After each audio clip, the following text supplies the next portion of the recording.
Hello छात्रों, दीक्षांत सेरुटेक में स्वागत है आपका।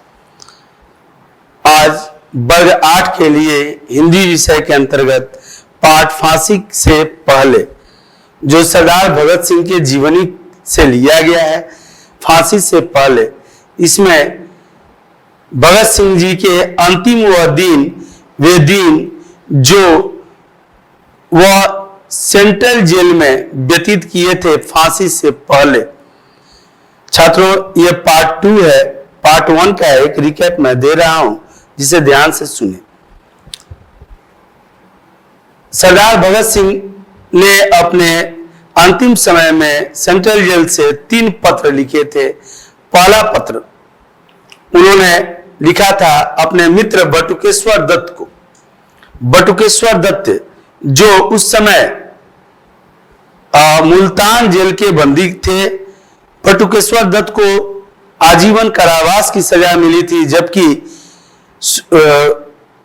सरदार भगत सिंह, सुखदेव और राजगुरु, इन तीनों को मृत्युदंड की सजा दी गई थी। उन्होंने बटुकेश्वर दत्त को जो पत्र लिखा उसमें यह बात कही कि तुम क्रांतिकारी हो और क्रांतिकारी ही रहना। मुझे तो फांसी की सजा दे दी गई है। हमारे इस जेल में और भी बहुत से ऐसे कैदी साथी हैं जो क्रांतिवीर रहते हुए भी मरना नहीं चाहते हैं।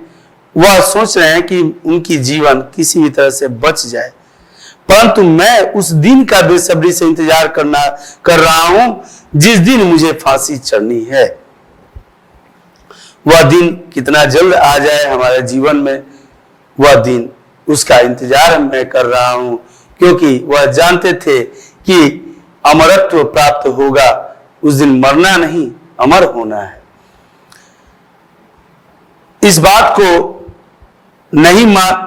बात के लिए उन्होंने बटुकेश्वर दत्त को पूर्णतया मना किया कि कभी भी एक क्रांतिकारी अपने सिद्धांतों से समझौता नहीं करता। मैं अपने आदर्शों के लिए बलि वेदी पर चढ़ने वाला हूं।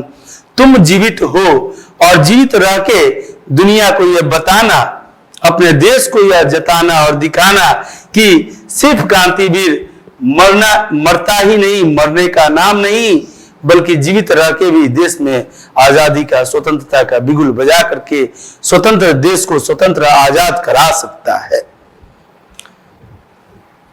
तथा दूसरा पत्र उन्होंने पंजाब गवर्नर के नाम से लिखा था, जबकि बटुकेश्वर दत्त को पत्र लिखने के बाद, बटुकेश्वर दत्त को नवंबर 1930 में इन्होंने पत्र लिखा था, जबकि प्राणनाथ जो इनके एडवोकेट थे वह इनके पास आए इन्हें समझाने के लिए, क्योंकि क्रांतिकारी दल के अंतर्गत यह मान्यता थी कि भगत सिंह क्षमा याचना के लिए कोई पत्र गवर्नर को दे नहीं सकते, और जब तक वह नहीं देंगे तब तक उनकी फांसी को रुकवाने का कोई उपाय नहीं नजर आ रहा है।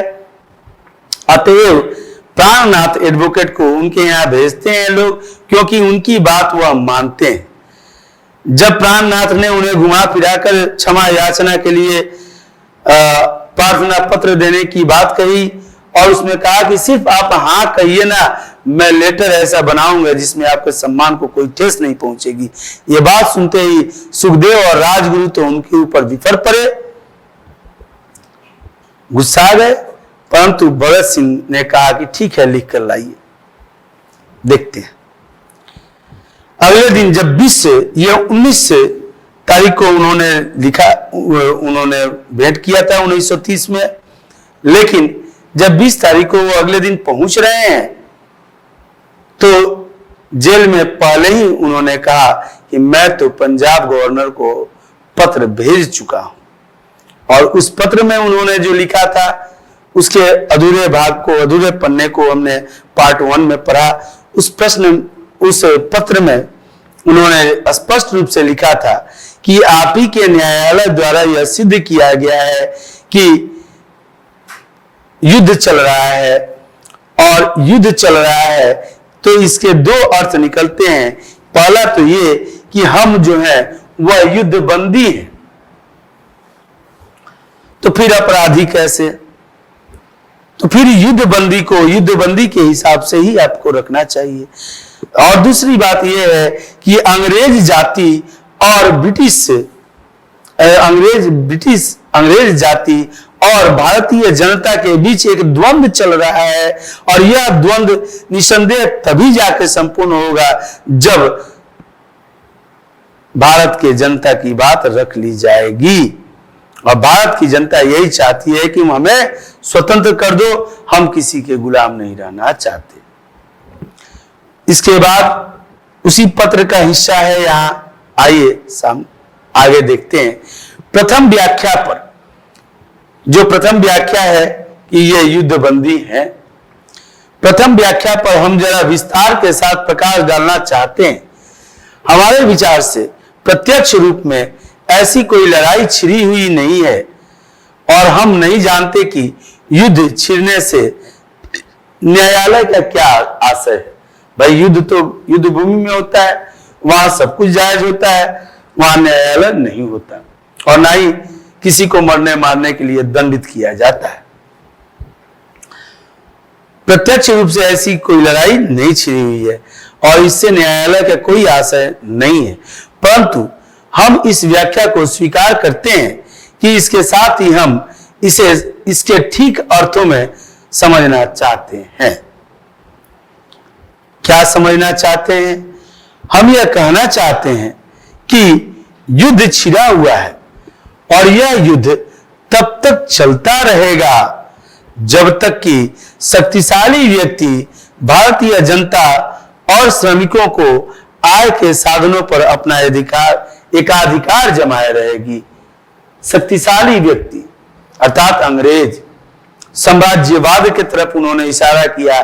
साम्राज्यवाद क्या है? जिसमें एक राजा जो कह दे वही प्रजा को मानना अनिवार्य हो जाता है। वह कह दे कि मैं ही ईश्वर हूं, मेरी ही पूजा करो, तो अनिवार्य है।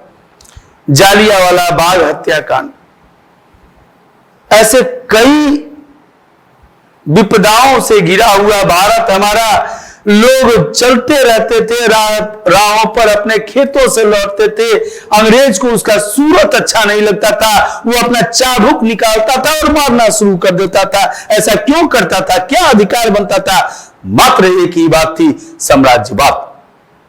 उस साम्राज्यवाद को इन्होंने दिखाया, अंग्रेज ब्रिटिश गवर्नमेंट के ही उस जज को, कि देखो अपने नजरों से कि तुम्हारे ही सरकार द्वारा या तुम्हारे ही एक न्यायालय द्वारा यह कहा जाता है कि युद्ध चल रहा है, तो हम तो युद्धबंदी है, तो फिर हमारे साथ मृत्युदंड जैसा खेल क्यों खेला जा रहा है?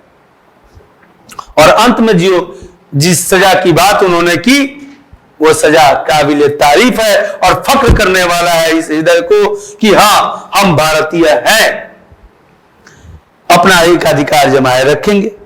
चाहे ऐसे व्यक्ति, अब देखिए, चाहे ऐसे व्यक्ति अंग्रेज पूंजीपति हो या अंग्रेज शासक हो या सर्वथा भारतीय ही हो, वो कोई भी हो, जब तक अपना साम्राज्य और आधिपत्य जमाए रहेंगे तब तक युद्ध रुकने वाला नहीं है। उन्होंने आपस में मिलकर एक लूट जारी कर रखी है। यदि शुद्ध भारतीय पूंजीपतियों के द्वारा ही निर्धनों का खून चूसा जा रहा हो, तब भी इस स्थिति में कोई अंतर नहीं पड़ता। अर्थात अगर भारतीय ही हैं और वह अत्याचार कर रहे हैं अपने देश के ही निर्धनों पर, तो भी उनके ऊपर भी यही लागू हो रहा है। अर्थात उस तरह के व्यक्ति जो भारत में व्यवसाय से जुड़े हुए हैं और अंग्रेजों के सलाहकार, सिपा सलाहकार के अंतर्गत हैं, वह दोनों की मिली भगत से हमारे देश में अराजकता की स्थिति उत्पन्न हुई है, और उस अराजकता से भारत की जनता एक युद्ध लड़ रही है। यह युद्ध विराम तभी संभव है जब अराजकता का नाश हो, वास हो, विनाश हो, तभी जाके एक संपूर्ण और समृद्ध समाज का निर्माण होगा। और यह निर्माण चाहे भारतीय व्यवसायियों द्वारा आधिकारिक रूप से एकाधिकार जमा अपना वर्चस्व कायम करके उसको नकारा जा रहा हो, चाहे वह ब्रिटिश गवर्नमेंट के तरफ से नकारा गया हो, यह गलत है और इस गलती के लिए ही युद्ध बंदियों को फांसी की सजा देने का अधिकार आपको नहीं है। यदि आपकी सरकार कुछ नेताओं या भारतीय समाज के मुखियों पर प्रभाव जमाने में सफल हो जाए, कुछ सुविधाएं मिल जाए अथवा समझौते हो जाएं, उससे भी स्थिति नहीं बदल सकती। आज स्थिति इतनी विकराल हो गई है कि आज समझौतों से काम चलने वाला नहीं है। युद्ध विराम तभी संभव है जब ब्रिटिश गवर्नमेंट देश छोड़कर चली जाए। जनता पर इन सब बातों का प्रभाव बहुत कम पड़ता है।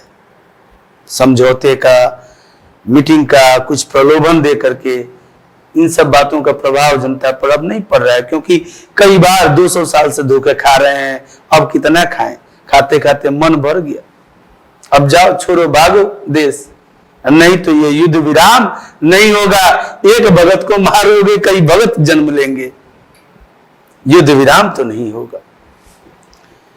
इस बात की भी हमें चिंता नहीं है कि एक बार फिर युवकों को धोखा दिया गया है। इस बात की कोई चिंता नहीं है, क्योंकि धोखा तो बार बार दिया गया है। और इस बात का भी भय नहीं है कि हमारे राजनीतिक नेता पथ भ्रष्ट हो गए हैं। पथ से भ्रष्ट माने अपने राह बदल लिए हैं।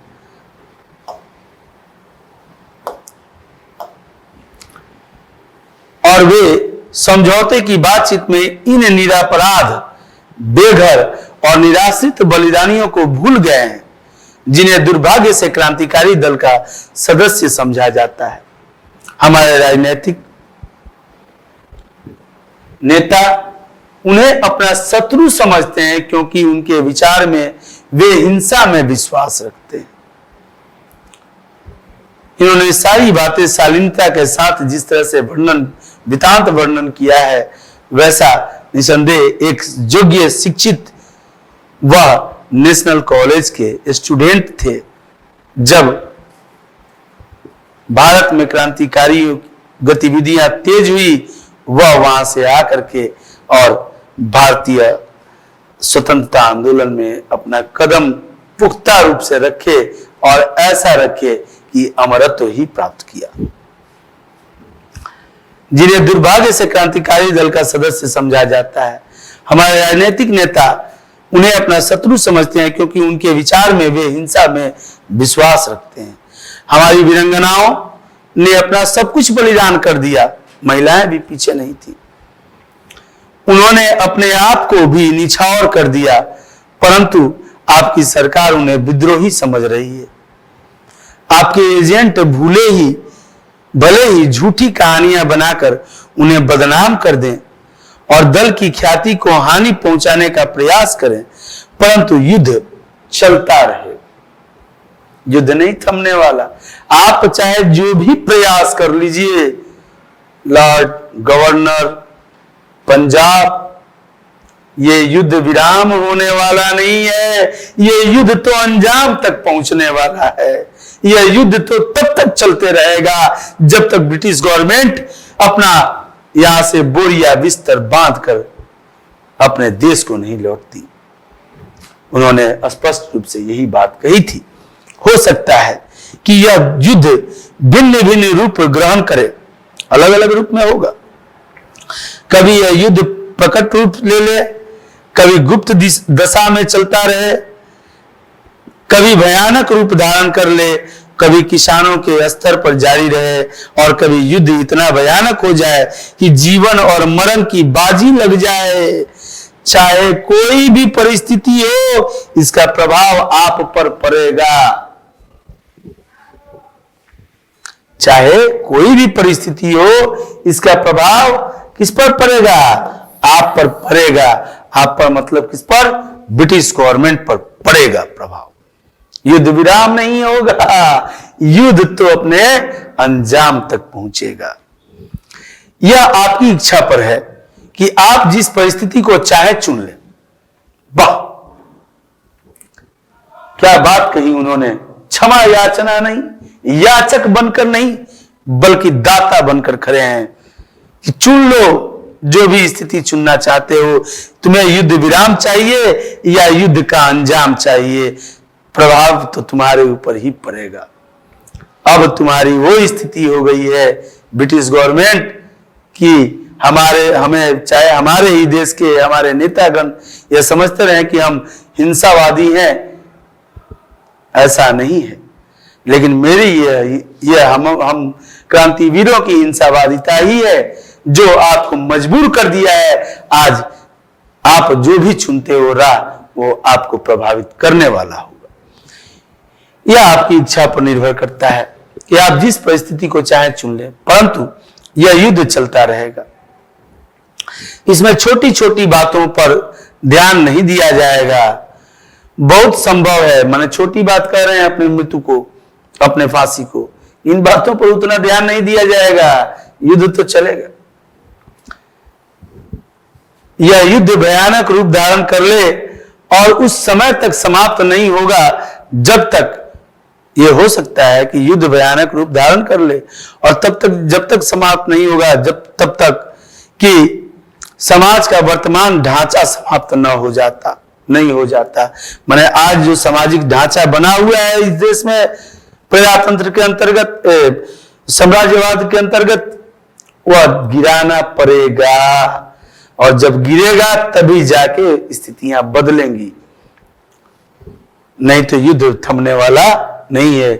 प्रत्येक व्यवस्था में परिवर्तन या क्रांति नहीं हो जाती और सृष्टि में एक नवीन युग का सूत्रपात नहीं हो जाता, तब तक निसंदेह युद्ध चलता रहेगा।